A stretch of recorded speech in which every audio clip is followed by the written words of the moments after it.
I wasn't out to find trouble that night. Honestly, I'd just woken up in the middle of the night for no particular reason. One of those random moments when you suddenly stir from sleep for no apparent cause.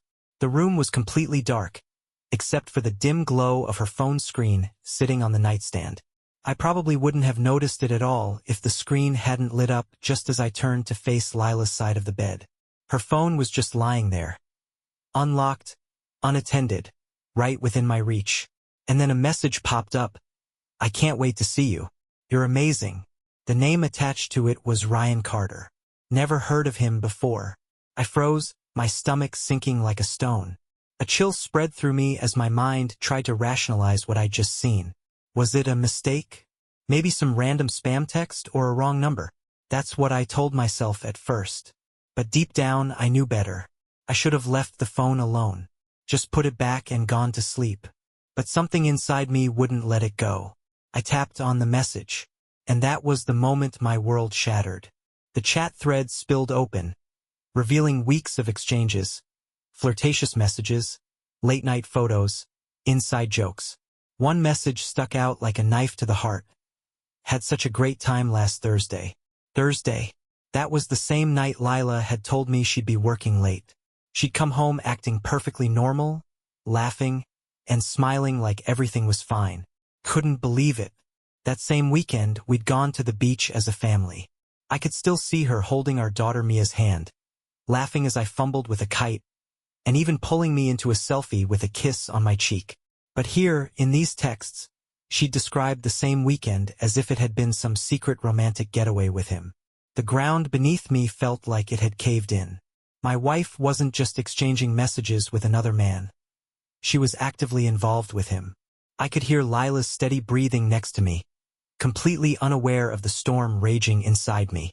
My every instinct screamed at me to wake her up, shove the phone in her face, and demand an explanation. But I didn't. Instead, I forced myself to gently place the phone back on the nightstand and lay down again, my heart hammering in my chest. "Stay calm, Alex. Don't tip her off." When the alarm buzzed the next morning, I was already wide awake. I dragged myself out of bed and started my usual routine in the kitchen, making breakfast like I always did. Lila walked in a little while later, looking fresh and radiant. She kissed me on the cheek with her usual sleepy smile. "Morning, babe," she said, reaching for a coffee mug like nothing was wrong. I barely managed to mutter a tight morning in response. She didn't even notice how strained my voice was. Instead, she joined Mia at the table, listening intently as our daughter rambled about a school project. I couldn't focus on their conversation. My head was swimming with questions. How could Lila sit there, smiling and chatting so easily, after spending her nights in another man's arms? I kept watching her, half expecting some telltale sign of guilt, but she seemed completely at ease. For a brief moment, I even wondered if I'd imagined the whole thing. But then, the weight of the truth came crashing down again. Those messages, those photos, they were real. My wife, the woman I trusted more than anyone, was betraying me. The rest of the day was a blur. I followed Lila with a new, unsettling awareness, picking up on things I'd ignored before. She was staying late at work more often, and whenever she came home, she'd give me a quick kiss before burying herself in her phone. I'd asked her about it before, and her answers were always the same. "Work's been crazy," or "I'm just tired." But now I saw it for what it was, lies plain and simple. That afternoon, as I stepped outside to clear my head, our neighbor Natalie Cooper waved me over. "Hey, Alex, Lila's looking great these days. That new hair color really suits her." I blinked in confusion. Lila hadn't mentioned anything about changing her hair. "Yeah, it does," I replied awkwardly, though the words left a bitter taste in my mouth. Suddenly, all the little changes I'd noticed but dismissed made sense. Her more daring outfits, the way she carried herself differently. I thought she was just trying to regain confidence after having Mia. But now, it felt like I'd been living in a lie, oblivious to the double life she was leading. I could have confronted her right then, but I held back. If I went in unprepared, she'd find a way to spin it, to make me doubt what I knew. No, I needed solid proof. so I started keeping track. Whenever her phone was left unattended, I'd sneak quick glances at her messages. I even installed a discreet tracking app, the kind that mirrored her notifications to my phone. Now I could see everything as it happened. That night, I lay awake next to her. She slept soundly, her hand resting on my chest like always. For a moment, I felt a pang of guilt. What if I was wrong? But then I remembered the texts, the photos, the way Ryan spoke about her like she belonged to him. No, I wasn't crazy. She was the one betraying me. Still, the weight of it all was crushing. Lila wasn't just my wife. She was my best friend, the woman I thought I'd grow old with. Now, every time I looked at her, all I could see was the lies. Even Mia noticed something was off. "Dad, are you okay?" she asked, her little face full of concern. I forced a smile. "Yeah, sweetheart, just thinking about some stuff." She nodded, but the look in her eyes told me she knew better. That was the first crack. Not just in my marriage, but in my whole life. Digging deeper, I found more. In her shared photo albums and browser history, I noticed trips to Riverside, a part of town Lila never mentioned. She'd been going there every time she claimed to be working late or meeting friends. It didn't take a genius to figure it out. Riverside was where Ryan lived. It felt like I was trapped in a waking nightmare, one I couldn't escape no matter how hard I tried. At work, I'd sit at my desk, phone in hand, pretending everything was fine, even though I knew Lila was probably out there with him. Once, when I saw from the tracking app that she'd gone to Riverside again, I clenched my phone so tightly I thought it might shatter. But what hurt most wasn't the texts or the pictures. It was the effortless connection they seemed to share. Inside jokes, daily updates, things she used to share with me. That emotional intimacy cut deeper than any physical betrayal ever could. Then came the night she casually mentioned going to yoga with a friend. Lila rarely did yoga, and when she did, it was always on weekends. My gut twisted instantly. "Yoga tonight?" I asked, trying to keep my voice even as she slung her gym bag over her shoulder. "Yeah," she replied without hesitation. "Lila's been bugging me to go with her." I forced a smile, though every fiber of my being screamed that something wasn't right. "Have fun," I said, watching her walk out the door. The second she left, I grabbed my keys and followed her. I kept my distance, staying just far enough back that she wouldn't notice me. Sure enough, she didn't head to any yoga studio. Instead, she drove straight to a little cafe in Riverside. And there he was, Ryan. The moment Lila stepped inside, her entire demeanor changed. Her face lit up with an expression I hadn't seen in years. She slid into the booth across from him, leaning in close, their legs brushing under the table. They were laughing, touching hands, acting like teenagers sneaking around. I sat in my car, gripping the steering wheel so hard my knuckles turned white. Watching them together was like being gutted with a dull knife. I wanted to storm in, flip the table over, and demand answers. But I didn't. I stayed there, frozen, as they flirted and laughed like nothing else in the world mattered. When she finally left, she had that glow about her, the one I hadn't seen since we first started dating. But it wasn't for me anymore. It was for him. That night, I lay beside her again, pretending to sleep. Her breathing was soft and even, her hand brushing lightly against mine under the covers. I stared at the ceiling, my mind racing. Could I ever forgive her? Could I look at her and not see this betrayal? I didn't know the answer. In the days that followed, Lila started noticing that I was off. I'd catch her watching me. Her eyes narrowed as if she was trying to figure out what had changed. I tried to act normal, but it was getting harder to keep up the facade. My thoughts were a constant replay of moments from our life together, dissecting everything, trying to pinpoint the exact moment it all went wrong. I threw myself into work, taking on meaningless tasks just to distract myself. At home, I spent hours in the garage, tinkering with tools I hadn't touched in years. One evening, as I stood at the sink scrubbing a dish that didn't even need washing, Lila leaned against the counter and asked, "Is everything okay, Alex?" "Yeah, just tired." I lied, not meeting her eyes. She hesitated, studying me like she didn't believe a word I'd said. But she didn't press further. Not yet. It was Mia who called me out first. One night, while tucking her into bed, she looked at me with those big, innocent eyes of hers. "Dad, why are you sad?" she asked softly, her voice full of concern. My throat tightened, but I forced myself to smile. "I'm not sad, sweetheart," I said, brushing her hair back. "Just thinking about some grown-up stuff." She didn't look convinced, but she let it go, snuggling into her blankets. Lila, though, wasn't as easily fooled. She started asking more questions, trying to draw me out with forced small talk. She'd sit next to me on the couch, curling into my side like she used to, asking about my day with a casual sweetness that felt utterly fake. I knew she was testing the waters, trying to gauge if I suspected anything. But I didn't give her the satisfaction.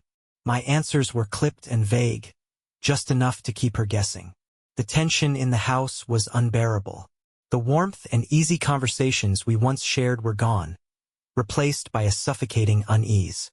Every interaction felt like a chess match, each of us trying to outmaneuver the other without saying what we truly meant. I spent more nights in the garage, staring at the workbench and wondering how my life had unraveled so completely. I used to love being home. Now it felt like a battlefield. Still, I wasn't ready to confront her. Not yet. If I charged in now, I'd lose my upper hand. I needed her to feel as vulnerable as I did, to live with the same uncertainty and dread.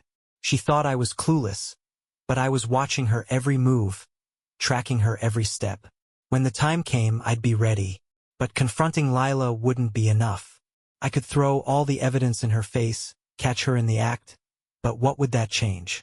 She'd feel ashamed. Sure, but she wouldn't understand the depth of my pain. She wouldn't know what it felt like to watch the person you love give their affection to someone else. That's when I realized if she was going to hurt, she needed to feel everything I was feeling. And then I met Hannah Brooks. It wasn't planned. I'd stopped at a bar near my office after an especially bad day, hoping a drink might dull the ache in my chest. Hannah was behind the counter, her dark hair pulled into a messy ponytail, tattoos peeking out from under her sleeves. Her smile lit up the entire room, and for the first time in weeks, I felt a glimmer of something besides pain. "What can I get you?"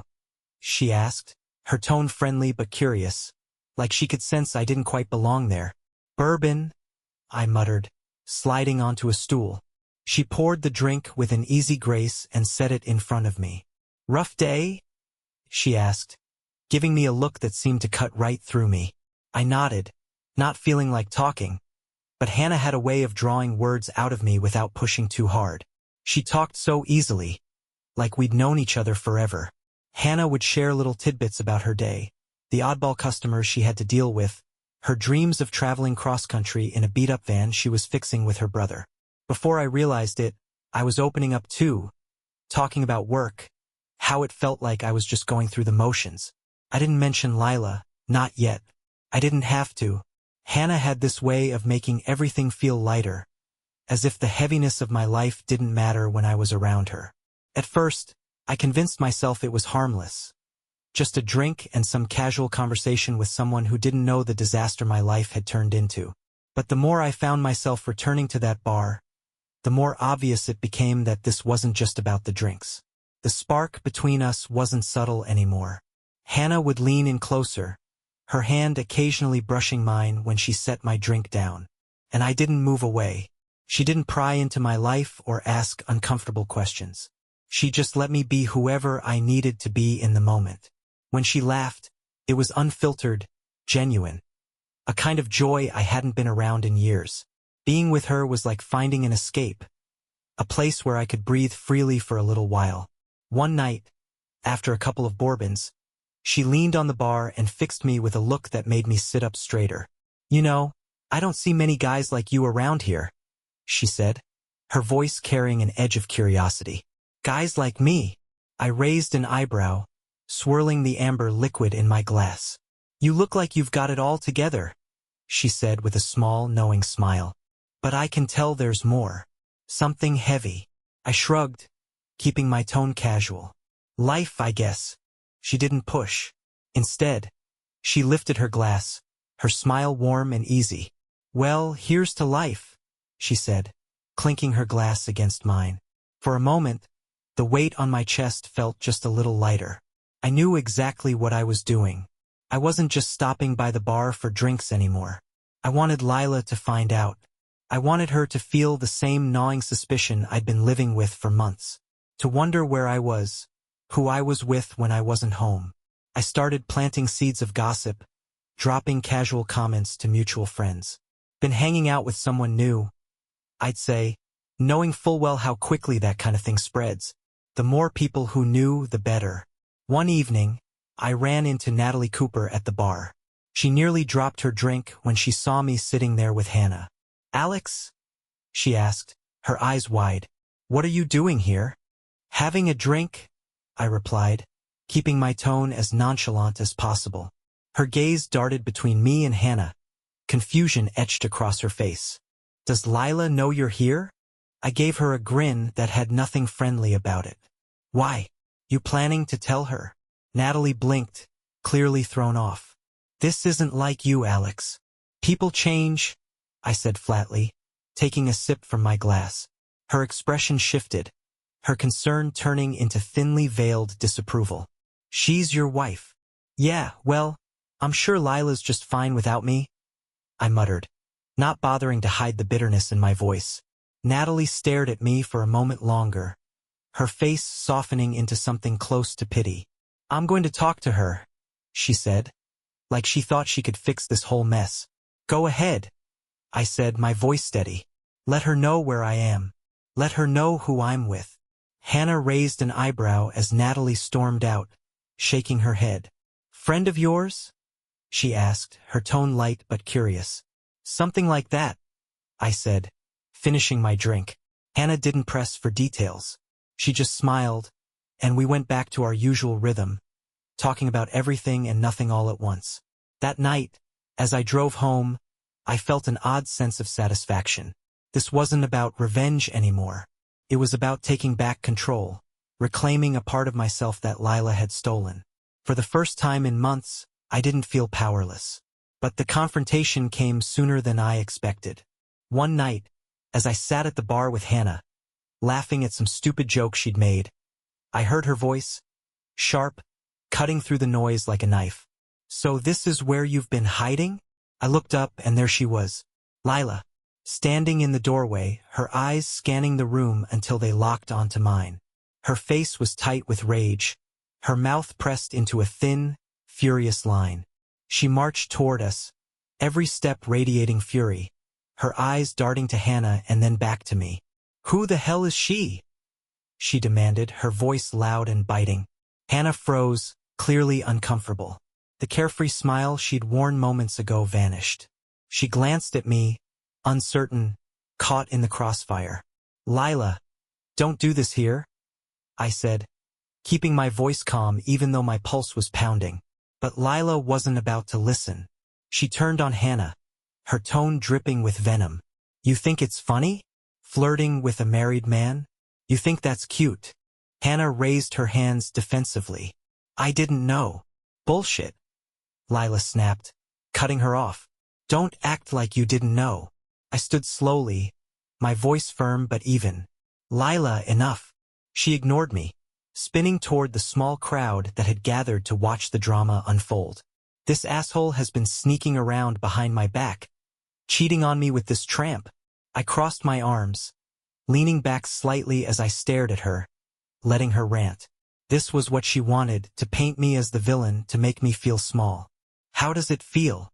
I asked quietly, my voice steady as I met her glare. "How does it feel to be betrayed?" Her anger faltered for a brief second, a flicker of guilt flashing in her eyes before she composed herself again. "You ruined this family, Alex," she hissed, her voice low and icy. I stepped closer, keeping my tone calm and measured. "No, Lila. "I didn't ruin this family. You did. You ruined it the moment you decided to sleep with Ryan." The room went eerily silent. Natalie, sitting at the far end of the bar, had been nursing a drink but now stared at us, wide-eyed, like she couldn't look away from the wreckage unfolding before her. For a brief moment, Lila's face paled, the mask slipping just enough to reveal a flicker of guilt. But she recovered quickly, her voice shaky yet defiant. "That's different," she muttered, though the tremor in her words betrayed her. Hannah, clearly wanting no part of the chaos, grabbed her bag. "I think I should go," she said quietly, slipping out of the bar without another word. And then it was just me and Lila, standing in the center of that bar with the weight of our broken marriage pressing down on us. The crowd watched in hushed silence, their curiosity palpable as they bore witness to the unraveling of everything we'd built. Lila turned to me, her eyes wild, her voice sharp and cutting. "You're a coward, Alex. Sneaking around and flirting with some bartender to make yourself feel better? That's pathetic." I let out a bitter laugh, refusing to rise to her bait. "Is it?" I asked calmly. "Or is it just karma?" When we got home, all hell broke loose. Lila slammed the door behind her, spinning on her heel to face me, her anger radiating through the room. "You really think flirting with some bartender makes you a man?" she spat, her voice dripping with venom. "Is this your solution to fixing things?" "No, Lila," I said, my voice steady despite the storm raging inside me. "But it sure as hell feels good to watch you squirm." Her chest heaved as she glared at me, her eyes narrowing to slits. "Ryan didn't mean anything," she said, her voice wavering. "I was lonely, Alex. You were never there for me." I shook my head, the excuses bouncing off me like they were nothing. "Don't give me that. You made your choice. Don't try to twist this into something it's not." Her eyes filled with tears, but I didn't feel sorry for her. Not even a little. I reached into my pocket, pulled out my phone, and scrolled to the folder where I'd saved everything. Without a word, I held it up between us. "You want to explain these?" I asked coldly. "The photos, the messages, or maybe the GPS logs showing every time you went to Riverside?" Her face crumpled, panic spreading like wildfire. In that moment, she realized there was no way out. She wasn't in control anymore. "It was just a distraction," she whispered, her voice cracking. "Well, congratulations," I replied, my tone icy. "You distracted yourself right out of a marriage." She sobbed, clinging to the last shreds of her dignity. "Alex, please. I didn't mean for it to go this far. We can fix this. We can try again." But I was done. Months of lies and betrayal had eaten away at whatever love I'd had left for her. Her pleas didn't matter anymore. I knew what I needed to do. The next day, Natalie came to the house, her face full of concern. She sat me down at the kitchen table, trying to reason with me. "I know you're hurt, Alex," she said softly, "but maybe there's still something worth saving here. For Mia's sake, if nothing else." I shook my head, resolute. "I can't live like this, Natalie. I can't wake up every day wondering if she's lying to me again. I won't do it." "People make mistakes," Natalie said gently, her voice pleading. "Lila's human. She messed up, but she made her choice," I interrupted firmly.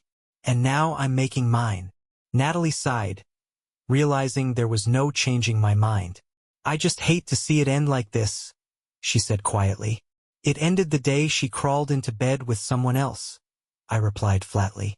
Natalie left soon after, leaving the house eerily quiet. Somewhere in the other room, Lila was probably crying or crafting new excuses. But none of it mattered anymore. The trust was gone, and once that's gone, there's no getting it back. It felt surreal, knowing this chapter of my life was finally over.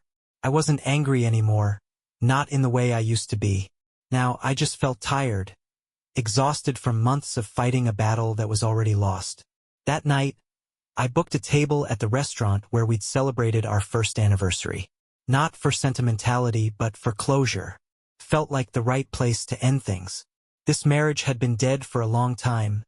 I was just making it official. As I slipped on my jacket, Mia appeared in the doorway, clutching her stuffed bear. Her big, curious eyes met mine, and I could see the question forming before she even spoke. "Dad?" she asked softly, hugging her bear tighter. "Do you and Mom still love each other?" Her words hit me like a freight train. I froze, my hands hovering over my collar, unsure of how to answer. How do you explain something like this to an 8-year-old? I crouched down to her level, brushing her hair back gently. Sweetheart, I said quietly, I will always love you, no matter what happens. You're the most important thing in the world to me. She frowned, not satisfied with my answer. But do you love Mom? I hugged her tightly, my chest tightening. Sometimes, I said slowly, grown-ups love each other in different ways, and sometimes that love changes. She didn't say anything, just rested her head on my shoulder. I held her a little longer, wishing I could shield her from the mess Lila and I had created. I love you, I whispered into her hair, meaning it more than anything. That will never change. When I arrived at the restaurant, Lila was already seated, sipping a glass of water. She smiled when she saw me, but it was strained, hesitant, like she knew something was coming but wasn't sure what. Hi, she said cautiously, her eyes scanning my face. You look nice. I nodded, sliding into the chair across from her, setting my bag down by my side. I didn't return the compliment. The silence between us stretched, heavy and suffocating. After what felt like an eternity, Lila tried to break the tension by reminiscing. She brought up our honeymoon, the first house we bought, Mia's birth. All the moments that had once defined us. Moments that used to mean everything. Now they felt like they belonged to someone else. I didn't say much as Lila spoke, just nodded and sipped my wine at the right moments. My mind wasn't on her words. It was on the papers neatly tucked inside my bag. The longer she talked, the clearer it became that she was desperately trying to hold on to something that had slipped away long ago. After a few more minutes of strained conversation, I reached into my bag, pulled out the divorce papers, and set them on the table between us. Her smile faltered, her face paling as her eyes locked onto the stack of documents. This evening doesn't mean anything to me anymore, I said coldly, meeting her gaze without flinching. Lila's hand trembled as she reached for the papers. Alex, please, she whispered, her voice cracking. Don't do this. We can fix this. I'll do whatever it takes. I shook my head, my expression unchanging. There's nothing left to fix. Tears filled her eyes, but I felt nothing. No sympathy, no regret, just emptiness. Please, she begged again, her voice barely audible. We can try again. For Mia. For us. I took the pen from my pocket, clicked it open, and signed the papers right in front of her without a moment's hesitation. I slid them across the table, my voice firm but devoid of emotion. It's over, Lila. I can't keep living like this. She sat frozen, her hands hovering above the papers, as if she were trying to convince herself this wasn't real. Her glass of wine sat untouched, and I could see the desperate words forming on her lips. But nothing came out. I didn't wait. I stood, my legs heavy but determined, and walked away without looking back. The last thing I wanted was to see her face. In the hallway, just as I was nearing the exit, I bumped into Natalie. Her eyes widened, and she gave me a look full of concern and shock. Alex, she said softly, her voice heavy with empathy. You really went through with it? I nodded, keeping my expression neutral. Are you sure this is what you want? She asked, her tone gentle, as if she thought I might change my mind at the last second. For the first time in my life, I'm sure, I replied, my voice steady. Natalie studied me for a moment before giving a sad, knowing smile. Well, I hope you find peace, Alex. I really do. I didn't respond, just gave her a small, almost imperceptible nod before stepping out into the cool night air. It wasn't freedom. It wasn't relief. It was closure. Packing up my things was easier than I'd expected. I thought it would feel like tearing my life apart, but it didn't. It felt like stepping away from something I'd outgrown. The house, once full of life, now felt like a mausoleum. Lila's perfume still lingered faintly in the air. Photos of happier times hung on the walls like echoes of promises that had been broken. I packed my clothes, a few personal items, and tossed the boxes into the back of my car. There was no drama, no final showdown. Just an exit. I found a small apartment in the city, a one-bedroom with creaky floors and a view of a laundromat. It wasn't much, but it was mine. There were no familiar memories here, no shadows of the past. Just a fresh start. The space felt clean. The hardest part was explaining it all to Mia. I promised her I wasn't going anywhere, that we'd still have weekends together, and that she would always be my #1 priority. She nodded, trying to be brave, but I saw the worry in her eyes. It broke my heart that she had to feel any of this, but I vowed to be there for her no matter what. The days passed in a blur of routine. I focused on work, setting up my new place, and doing everything I could to be the best dad I could. For the first time in a long time, I wasn't hiding behind a facade.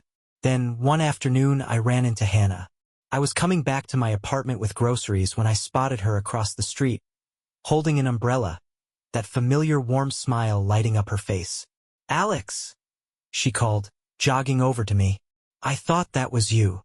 I smiled, feeling the tension in my chest ease for the first time in weeks. "Hey, Hannah."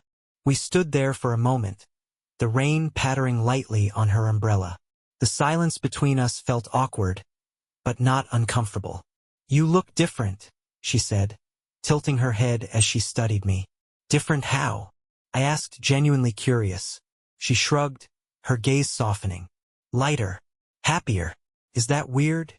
I chuckled, surprised by her observation. "I guess divorce will do that to you." She nodded thoughtfully.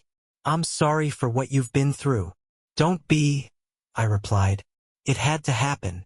We stood there a moment longer, neither of us rushing to leave. "Want to grab coffee?" she asked, her voice casual but hopeful. "Yeah," I said with a smile. "I'd like that." Coffee turned into more coffee, and soon meeting Hannah became a part of my routine. But this time it was different. No games, no pretense. We just talked about her van project, life, the little things that made us laugh. She never asked about Lila, and I didn't feel the need to bring it up. Being with her felt like leaving the past behind.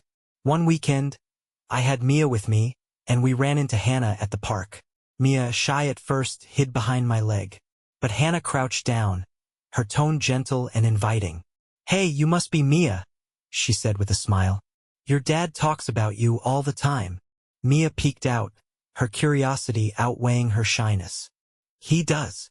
"Yep," Hannah said, winking at me. "He says you're the best artist he knows." That was all it took. Mia lit up, and within minutes, the two of them were sitting on a bench, chatting about crayons and drawing contests. Watching them together, I felt something I hadn't felt in a long time. Hope. A sense of peace settled over me, one I hadn't felt in years. Maybe this was what moving on looked like, not just for me, but for Mia too. But, of course, Elena wasn't done. A few weeks later, she called, asking if we could meet. I agreed, though more out of curiosity than anything else. We sat across from each other at a cafe, the tension between us almost palpable. She looked tired, worn down, like the weight of her choices had finally caught up to her. She began, her voice thick with emotion. "I want to say I'm sorry, Alex. I know I hurt you, and I hate myself for it." I nodded, offering no words in return. "I was lonely," she continued, her voice trembling. "I wasn't thinking straight, but I never stopped loving you. Can we try again? For Mia's sake." I leaned back in my chair, studying her. I had wondered, more times than I cared to admit, what this moment would feel like. Would I feel vindicated? Would there be any part of me that wanted her back? But now, looking at her, I realized the truth. I felt nothing. "Thank you," I said calmly, my tone steady. "Thank you for the experience. It made me stronger. But you stayed in a place I no longer want to be." Her face crumpled, the tears threatening to spill over. But I didn't waver. I wasn't trying to hurt her. I was just done. When I got home that evening, Hannah was waiting for me on my balcony, 2 beers in hand. She smiled when she saw me, the cool evening breeze brushing against my skin. "How'd it go?" she asked, passing me a beer. "Exactly how it needed to," I replied, sitting beside her. We sat there in comfortable silence, watching the city lights flicker on one by one. At some point, Hannah reached over and laced her fingers through mine. And for the first time in a long time, I felt like I was exactly where I was meant to be. The past didn't matter anymore. It was finally behind me where it belonged. Just as I raised my beer, my phone buzzed. It was Mia. "Hey, sweetie," I answered, warmth filling my voice. "Dad, guess what?" she said excitedly, holding up a piece of paper to the screen. "I won the drawing contest at school." I grinned, pride swelling in my chest. "That's amazing, Mia. I knew you could do it." She beamed, her joy lighting up the screen, and her laughter filled my ear like the best kind of music. Sitting there on the balcony, Hannah by my side and Mia's happiness echoing through the phone, I realized something. I wasn't just surviving anymore. I was living, and for the first time in a long time I was truly free.